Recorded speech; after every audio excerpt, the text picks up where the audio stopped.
And continuing with the spirit of diversity, our next presenter is Ravenous Randy. All right. Woo! Weighing 193 pounds, born and raised in Calgary, Ravenous Randy is the innovator of insanity and creator of calamity, the creature from the Blue Saloon. The former ECCW champion and Hart Family Dungeon graduate, please welcome Ravenous Randy.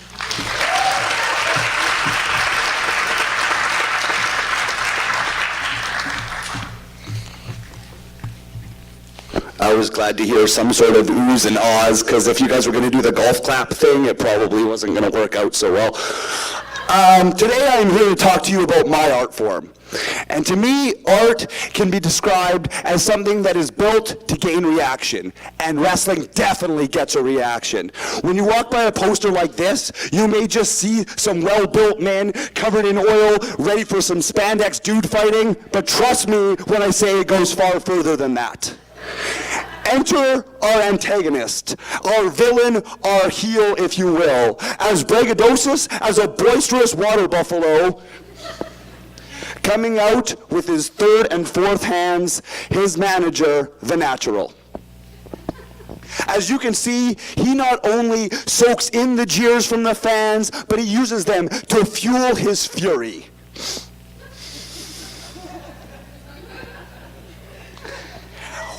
Just then, when the fans think that there's no hope and that they've just wasted $15 to see this goofball wiggle his butt in their face, out bursts like a human cannonball our hero. Not exactly a white knight, but as close to one as we could possibly find.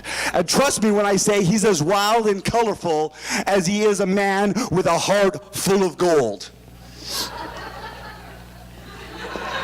See?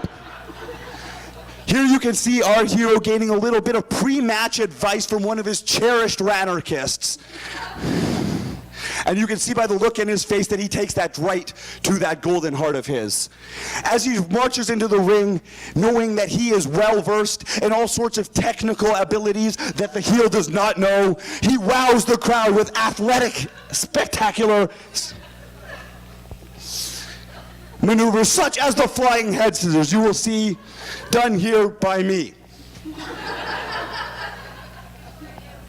I would be the weird one. There you are. You see, just when you thought that the babyface, maybe our hero had things in his grasp, no, our villain uses his counterpart to jump up on the apron, distract the referee alongside our protagonist, giving our hero the opportunity to grasp a handful of heinous hair. Once down on the mat, he uses everything, including the ring itself, as a weapon to choke the last breath out of our hero, staring out into the crowd, hoping for some sort of help from maybe one of you people. Doesn't look like it's coming anytime soon. Here again, you can see by the look of true pathos and agony on Ravenous Randy's face that this is far more than just a fake fight. The sweat dripping from my brow, the pain engorged in my face, that this really hurts. Our heel, with full power in his hands, thinks that he's got his match won. Thinks that a couple turning or twisting the rules will make it easy for him to win this match. Just then, our hero drops behind our big, bad guy, only to deliver one moment of hope. A DDT out of nowhere, leaving the bad guy laying face first into the mat and leaving his manager wondering if he should maybe have stayed home this evening. And then you think that maybe this could be the turning point for our hero. Maybe this is the moment you all put down your hard-earned money for. Bam! With a blast of an elbow right to his face, he is knocked back down to the mat, and the odds go back the other way. Our villain at this point will climb the first rope, then onto the second rope, and finally perch himself on the top rope, ready to kill our poor defenseless hero lying prone on the mat. when our hero catches the look of a fan who says, Randy, you can do it. Come on, roll out of the way, brother.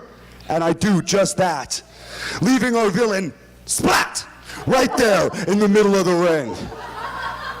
I look, begging with every ounce of my person, please help me, because without you, I can't do this. Please help me get up off this mat. And you do. With a clap, with a stomp.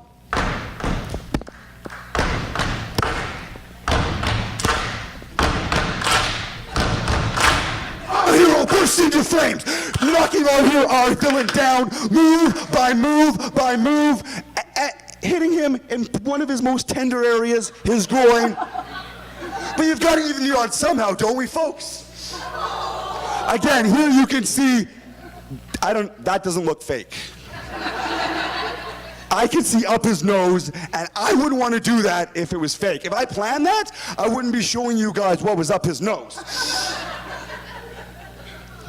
But I mean, we've got to even the odds. We saw how he was choking me earlier on the rope. What kind of man would not give a bridging suplex to the dude who was choking him on the second rope, to the dude who used his manager to get the advantage?